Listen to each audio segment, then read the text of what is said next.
Olá, hoje no Mundo Político, um raio-x da disputa eleitoral em Minas. Como ficou o quadro da corrida pelo governo do estado com o fim das convenções? Como a sucessão estadual no segundo maior colégio eleitoral do país pode ser influenciada pelos embates nacionais? O que indicam as movimentações mais recentes dos principais pré-candidatos? Eu vou conversar com o jornalista Guilherme Ibrahim, editor de política do jornal O Tempo. Bem-vindo, Guilherme, ao Mundo Político. Só vamos tomar cuidado para isso aqui não virar uma conversa de botequim ou resenha sobre o Cruzeiro, né? Um abraço, meu amigo. Olá, Marco. Prazer em estar com vocês, com todos os amigos da TV Assembleia mais uma vez. Certamente não vai se tornar. A política brasileira, infelizmente, em algum tempo acabou se resumindo muito a papos de botequim, mas de uma maneira pouco respeitosa ao botequim. Não vai ser o nosso caso aqui, certamente, para tratar do cenário já praticamente consolidado aqui em Minas Gerais, mas reitero meu prazer de voltar a falar contigo aqui. Isso aí, meu amigo. É o seguinte, né?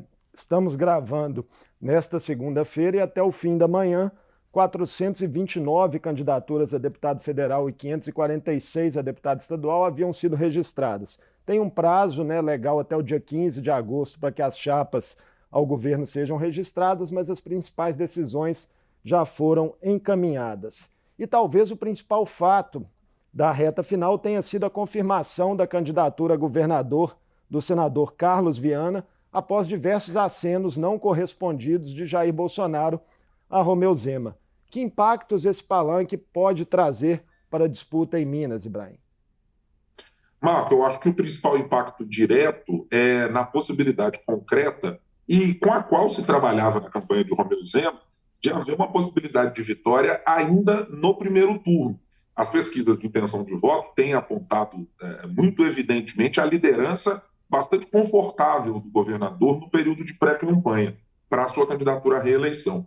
Mas acho que a entrada de Carlos Viana tem o potencial de penetrar em algumas das esferas do eleitorado que são, nesse momento, próximas do governador Romeu Zema, mas que, em alguma medida, talvez estivessem distantes de um candidato apoiado pelo presidente da República, exatamente porque não havia, por parte de Romeu Zema, essa disposição de abraçar a candidatura de Jair Bolsonaro e abraçar o bolsonarismo como sendo uma plataforma de campanha e como sendo uma base eleitoral para chamar de sua.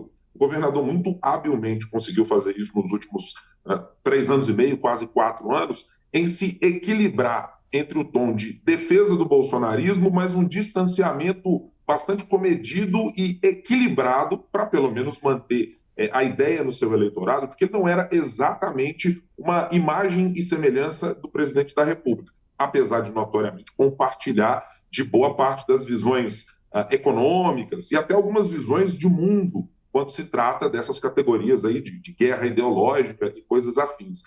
Mas acho que o principal impacto direto é na capacidade de Carlos Viana entrar, por exemplo, no eleitorado religioso, que é mais caro à campanha de Romeu Zema, por não haver exatamente um grande articulador do tamanho de Carlos Viana. Ele tem ali alguns parlamentares do Partido Novo, por exemplo, o deputado federal Lucas Gonzalez, que tem muita entrância nesse público, mas acho que é um espaço onde Carlos Viana não apenas tem potencial para crescer, mas principalmente para incomodar essa liderança folgada nas pesquisas de intenções de voto, que são, até agora, aquelas em que mostram o governador Romeu Zema até então nadando de braçada. Já vimos isso nesse domingo, inclusive, né, com um grande ato na Igreja Batista da Lagoinha, no qual estiveram presentes Viana e Bolsonaro, primeiro ato conjunto dos dois, né, após a oficialização da candidatura. Isso aí, né?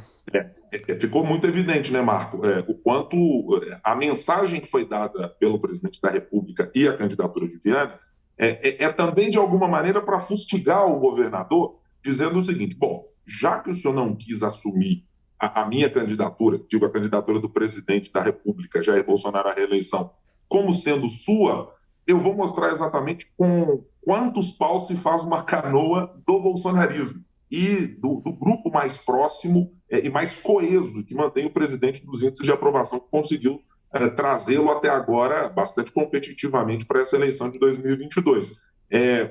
Mas ficou muito evidente e os recados foram absolutamente dados.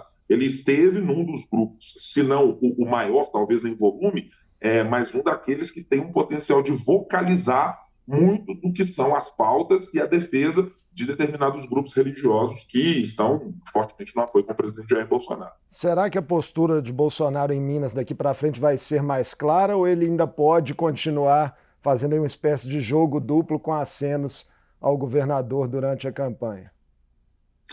Eu acho que o jogo duplo é mais do que uma possibilidade, Marco, ele é uma necessidade. Porque, ainda que se trabalhe com a ideia de um crescimento da candidatura de Carlos Viana, e a nossa pesquisa do Grupo Sempre Editora, a pesquisa Data Tempo, mostra que claramente o potencial de ganho de voto de Carlos Viana, com a identificação de ele sendo o candidato do presidente Jair Bolsonaro, faz com que ele chegue, por exemplo, a 2 dígitos de intenções de voto nas pesquisas. E é importante que o presidente Jair Bolsonaro não fustigue o governador Romeu Zema a ponto de, num eventual segundo turno, ele se tornar refratário à presença do presidente da República. Porque, afinal de contas, o cenário atual indica uma possibilidade bastante consolidada de que tenhamos um segundo turno. Né? Pelo menos na disputa nacional está cada vez mais se aproximando de uma realidade.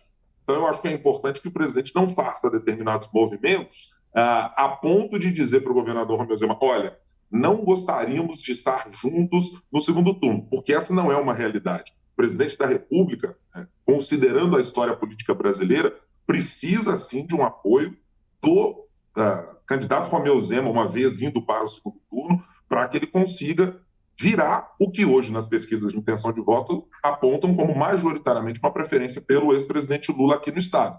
Então ele vai precisar de fôlego, vai precisar de palanque, e esse palanque no segundo turno nos parece, nesse momento, está muito mais consolidado para acontecer entre Romeu Zema e Alexandre Calil. E aí essa opção fica reservada para Romeu Zema. Vamos falar de notícias dessa segunda-feira. O vice de Viana ainda não foi divulgado.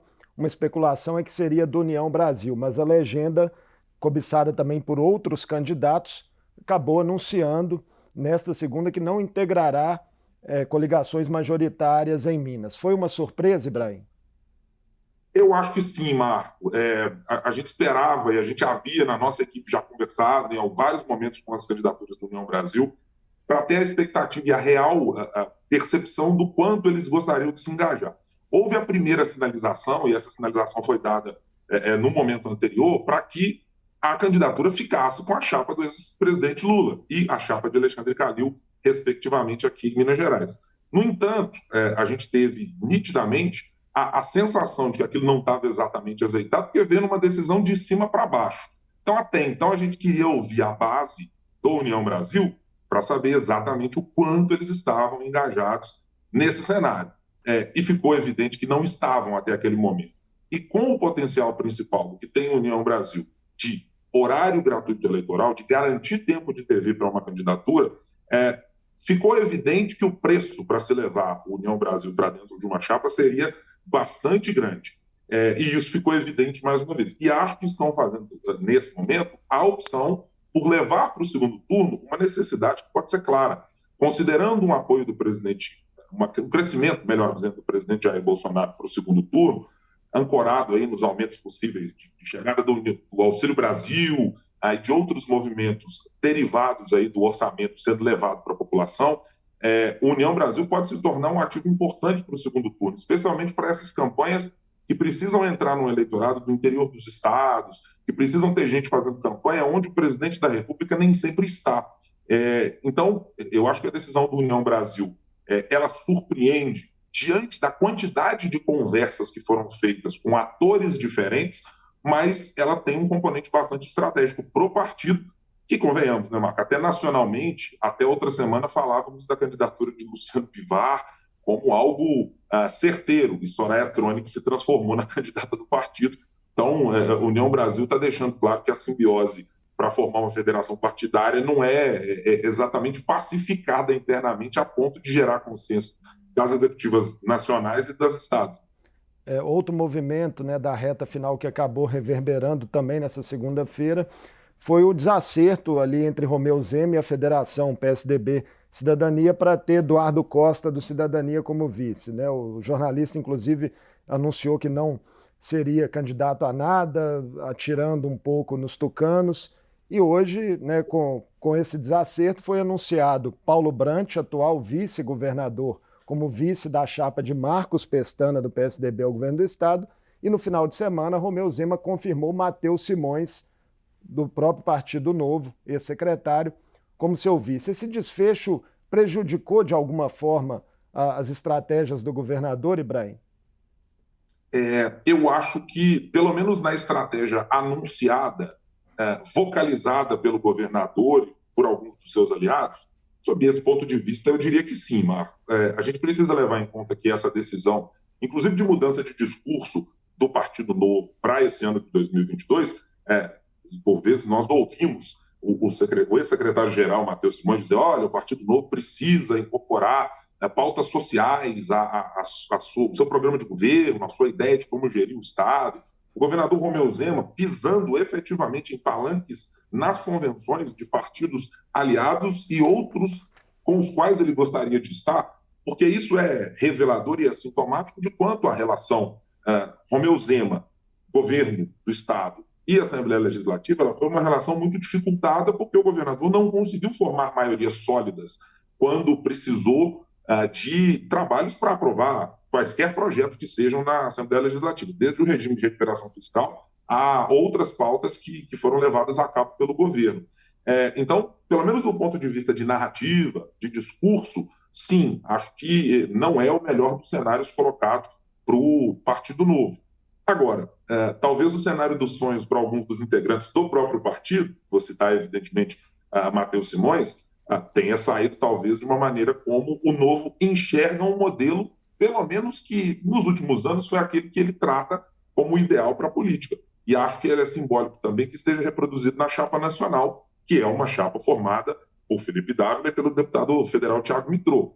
Se não é o mundo dos sonhos para o governador Romeu Zema, também não chega a ser um mundo de pesadelo para a formação da sua chapa, uma vez que, pelo menos do ponto de vista da unidade interna, e talvez ela importe para o cenário eleitoral muito menos do que a efetividade das uniões e dos apoios que o governador tem e precisa ter, mas eu acho que não sai como uma derrota política, uma derrota eleitoral, não.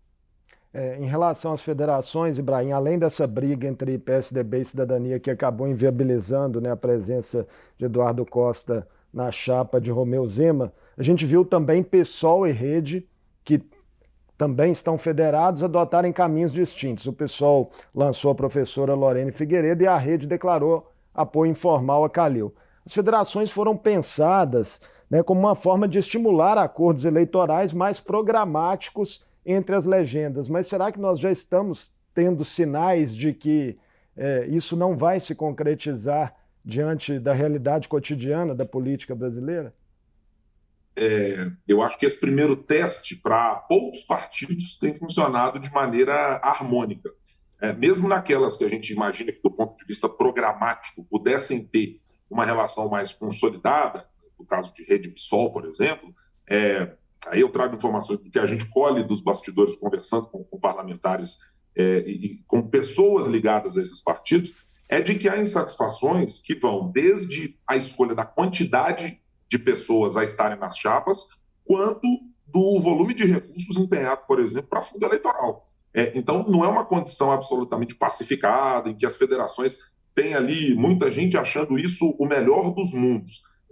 Acho que a sinalização aqui, PSDB Cidadania, deixou muito evidente que está muito longe disso. Mas aí eu estou pensando de um ponto de vista de quase que utópico ou do cenário que a gente imagina de ser melhor para a política brasileira. Eu acho que encontrar soluções internas aos partidos, e nesse caso às federações, é um caminho melhor do que fazer essa disputa quando alguém chega para dentro do legislativo, em que há circunstâncias externas, seja a influência do Poder Executivo, seja a influência do Poder Legislativo, das coisas que são intrincadas da operação e do funcionamento das casas legislativas, é muito mais difícil encontrar consensos depois que está todo mundo andando separado. Então, eu acho que esse primeiro momento é natural que isso aconteça, mas há casos muito emblemáticos, repito, como o caso PSDB Cidadania aqui em Minas Gerais. Mas acho que no saldo geral, e olhando para o futuro, me parece que os partidos, se não houver uma mudança no meio do caminho na próxima legislatura, como acontece eiro e vezeiro no Congresso Nacional, eu acho que é um bom caminho do ponto de vista institucional. Eu tenho lá minhas dúvidas se grandes nomes da política brasileira, e nomes que historicamente têm ali articulação e noções de como fazer os partidos políticos funcionarem internamente, se eles vão topar o ingresso nas federações. Elas são importantes, mas eu temo que elas possam sofrer algumas mudanças significativas na próxima legislatura.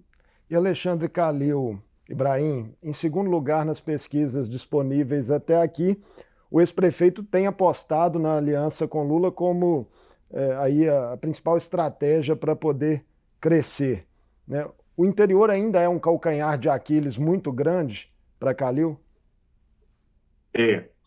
Marco, e eu acho que em função, primeiro, da gente ter uma circunstância de que, por mais que nós que trabalhamos e acompanhamos política diariamente, sempre utilizemos a perspectiva de que a transferência de votos ela é real, de que ela acontece, e de fato há base histórica para que a gente diga isso.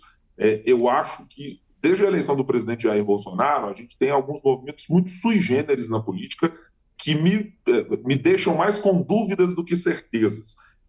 A gente está falando de dois políticos, no caso de Minas Gerais, do ex-prefeito Alexandre Calil e do governador Romeu Zema, de pessoas que foram forjadas na ideia de que não são políticos. E agora, o caso de Alexandre Calil é de se abraçar a um político, uma grande liderança brasileira, para dizer: eu sou o candidato dessa liderança. Como é que fica o eleitor que apostou na ideia de que o ex-prefeito sempre foi um não político, de que agora abraça a política como a grande chance para que se torne governador, e especialmente como uma figura que tem um grau de rejeição, ao mesmo tempo que tem também de aceitação, como o ex-presidente Lula.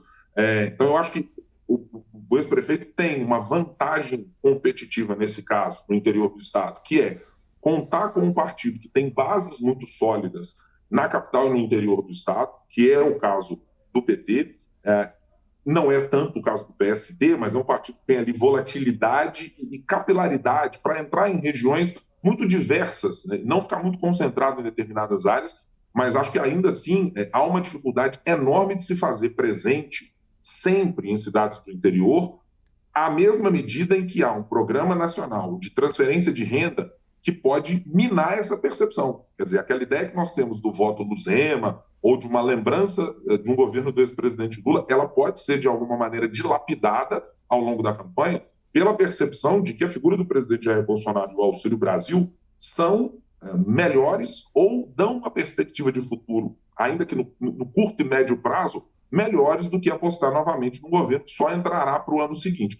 Então, eu acho que tem um desafio muito importante colocado para o ex-prefeito Alexandre Calil, e não sei, com uma campanha mais curta como temos nesse ano, se dá exatamente tempo disso acontecer. Mas acho que há uma possibilidade, sim, bastante clara de que, pelo menos, ele melhore os seus indicadores nas pesquisas. E em Minas já houve Lulécio, Dilmazia, outros movimentos aí. Não seria surpresa também se parte do eleitorado optar aí por um Lula-Zema, né? Isso pode acabar acontecendo, a depender do contexto. Não tenho dúvida, Marco, e acho que esse movimento ele já é manifesto, já é nítido para alguns prefeitos, e acho que, de alguma medida, ele já está ecoado até mesmo nos discursos, por exemplo, do governador do Estado. São poucas as vezes, exceção talvez feita ao lançamento da chapa Lula-Calil aqui no interior de Minas Gerais, no Triângulo Mineiro, em que houve um ataque frontal do governador de Minas Gerais ao ex-presidente Lula.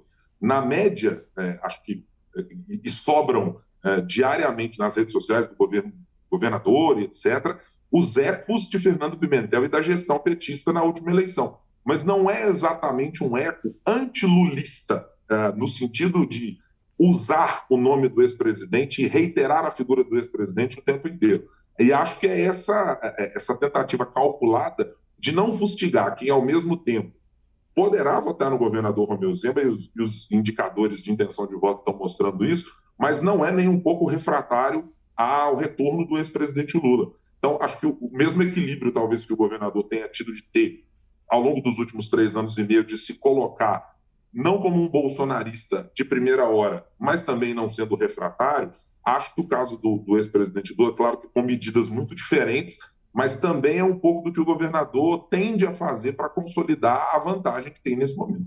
Você falou no início da nossa entrevista, Ibrahim, que considera que a entrada de Carlos Viana na disputa pode empurrar esse pleito para o segundo turno, né? Crescem essas chances.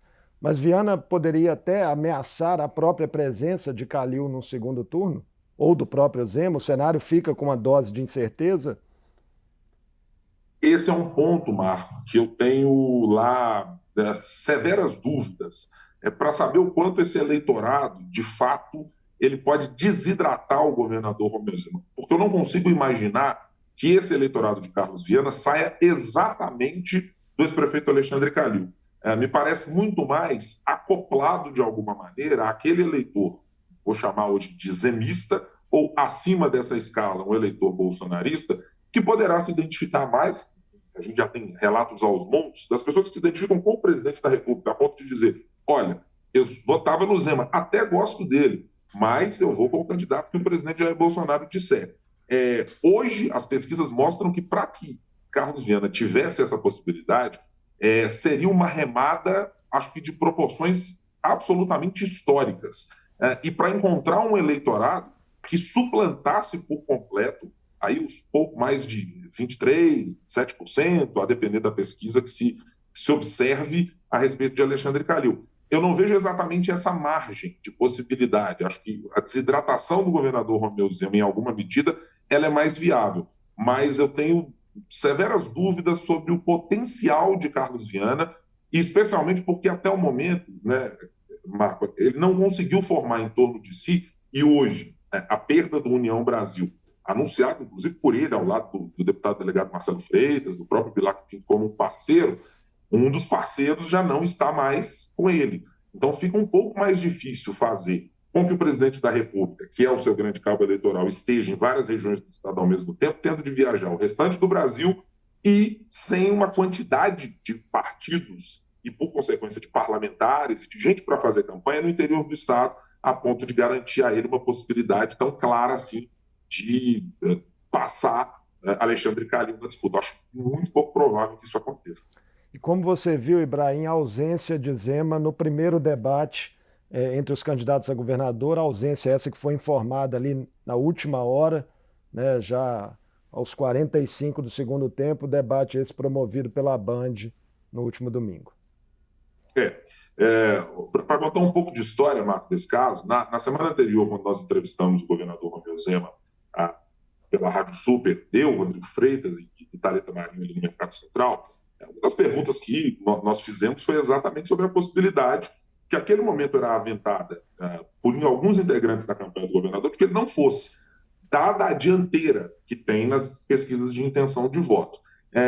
E aí aquela pulga atrás da orelha já começou a nos manter em aberto com essa possibilidade. Bom, ela foi sacramentada e da maneira como foi, com integrantes do Partido Novo apresentando, inclusive posts lá dizendo que o governador iria.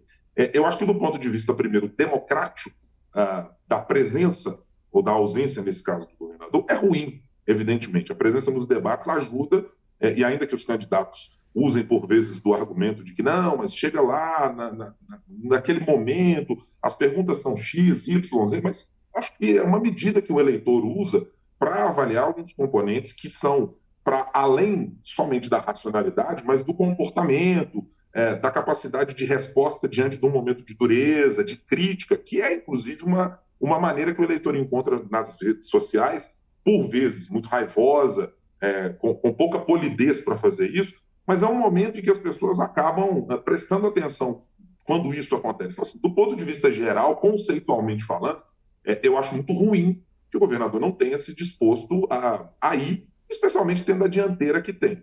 E aí é um cálculo muito mais da comunicação política do que efetivamente de uma perspectiva de elogio à democracia ou de gosto pela democracia. Mas eu acho que isso vai ser explorado de alguma maneira pelos demais parlamentares, pelos demais candidatos, melhor dizendo. Porque, ainda que o governador tenha lá alguns feitos para chamar de seus nessa sua gestão, há pontos ainda falhos a serem explicados para o eleitorado. E isso, todas as vezes que alguém se furta a participar de um momento como esse, com perguntas, sejam de jornalistas ou seja dos próprios candidatos, eu acho que a gente tem ali alguma perda na qualidade da informação e na disponibilidade de informação para que o eleitor possa fazer a sua escolha da melhor maneira. Vamos falar também um pouquinho rapidamente sobre o Senado. Nós tivemos aí o anúncio do senador Aécio, do deputado federal Aécio Neves, ex-senador, ex-governador, de que não seria candidato, após o nome dele aparecer, inclusive na liderança de alguns levantamentos, e ficaram nas principais chapas as candidaturas de Cleitinho Azevedo, pelo PSC, vinculada a Carlos Viana, Marcelo Aro, do PP, com Zema, e Alexandre Silveira, do PSD, que tenta a reeleição com Calil. Tem favorito, Guilherme? Não consigo enxergar nesse momento, Marco, quem tem favoritismo, especialmente pelo componente. Não sabemos o quanto a transferência de votos, que é algo que, por exemplo, o candidato Alexandre Silveira tenta fazer, no caso com o ex-presidente Lula, menos com o ex-prefeito Alexandre Calil, mas mais com uma vinculação com o ex-presidente do PT, e a de Marcelo Aro também na mesma medida para Zema. Acho que o caso de Marcelo Aro tem mais a ver já com alguém que estava azeitado na máquina política zemista, na cadeira do governo do Estado, e já tem um contato com o prefeito, já tem um certo grau de conhecimento. Eu acho que precisa fazer é se aprofundar mais no contato para além das estruturas políticas, de prefeitos, de vereadores, etc.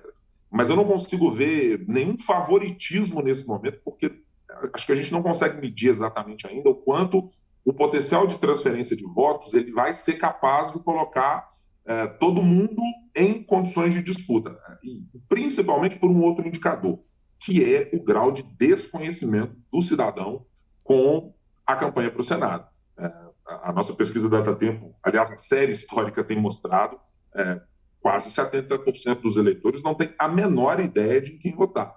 Então, eu acho que demanda sola de sapato, demanda presença em rede social, demanda presença no horário eleitoral gratuito, demanda presença física, por vezes, em determinadas regiões, mas eu não consigo enxergar, nesse momento, a vaga para a cadeira do Senado com uma dianteira muito clara para ninguém, não. Acho que essa é uma vaga, talvez em relação, inclusive, aos últimos anos. Acho que a última eleição talvez tenha tido algo similar quando a gente considera o fator Dilma, com a desidratação por completo que ela teve. Mas me parece uma disputa bastante aberta nesse momento, mas eu diria assim, com alguma vantagem para quem tem cabos eleitorais grandes, que é o caso de Cleitinho Azevedo nesse momento, tendo o presidente Jair Bolsonaro e alguns parlamentares que vocalizam muito bem o bolsonarismo nas suas redes, e acho que nesse caso Alexandre Silveira também por ter o ex-presidente Lula, porque é uma figura também nacional. Mas resta saber o quanto Romeu Zema é capaz de também colocar, digamos assim, Marcelo Aro debaixo do braço e conseguir levá-lo, eventualmente, para uma condição mais competitiva nessa disputa. Além das definições para o governo e para o Senado, você acredita que Minas Gerais pode ser, de novo, um fiel da balança na disputa nacional bastante polarizada aí entre o ex-presidente Lula e Jair Bolsonaro? Não tenho dúvida, Marco. Acho que, mais uma vez, a gente vai ter em Minas Gerais, e já devemos ter, até simbolicamente, esse fim de semana, para quem tem a noção da necessidade do quanto o presidente Jair Bolsonaro precisa estar em Minas Gerais, ele esteve na sexta-feira em Montes Claros e no domingo voltou para participar de um ato na capital mineira. O ex-presidente Lula já tem a agenda marcada para o próximo dia 18 na capital mineira, mas tem também aí uma possibilidade de ir para a região do Vale do Aço aí, nos dias que sucedem essa vinda para a capital. Eu não tenho dúvida de que Minas Gerais, mais uma vez, acumulando 10% do eleitorado brasileiro, vai ter um papel absolutamente fundamental na campanha para quem quiser vencer as eleições de 2022. Largar na frente não é necessariamente sinal de vitória, mas é uma vantagem bastante importante quando a gente considera que, em boa parte das pesquisas, já há aí pelo menos mais de 70% do eleitorado, por vezes 74%, até 75% do eleitorado, que manifesta as suas posições consolidadas. Então, eu acho que aí é a grande tarefa do presidente Bolsonaro em tentar, na sua ida para uma busca de reeleição, conseguir encontrar uma chave que permita ao eleitor de Minas Gerais olhar para uma aposta de futuro nele maior do que foram as gestões do PT, e em especial, mais do que do PT, nas gestões do ex-presidente Lula, com criação de programas de transferência de renda, criação de institutos federais, que aconteceram alguns na gestão Lula e outros na gestão Dilma, e o presidente tem aí na sua carteira, digamos assim, de opções para o eleitorado, o Auxílio Brasil à sua frente.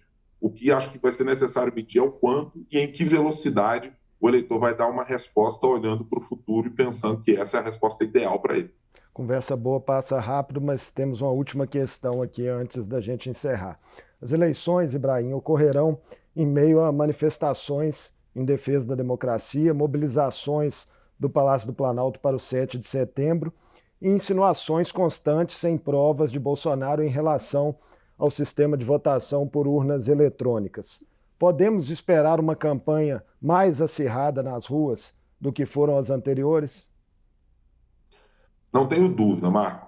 Primeiro que é absolutamente lamentável que o Brasil, depois de tantos anos de ditadura militar e de uma transição democrática mal feita, mal organizada e que nos rendeu, felizmente, uma Constituição para chamar de nossa, mas ainda rendeu um espólio de defesa da ditadura e de homens públicos que se dispõem a isso, notoriamente o caso do presidente da República, Jair Bolsonaro, que faz elogios constantes a figuras abomináveis da história brasileira e, aliás, da história da humanidade, como fez em outros momentos. É triste que nós tenhamos que conviver com situações como essa.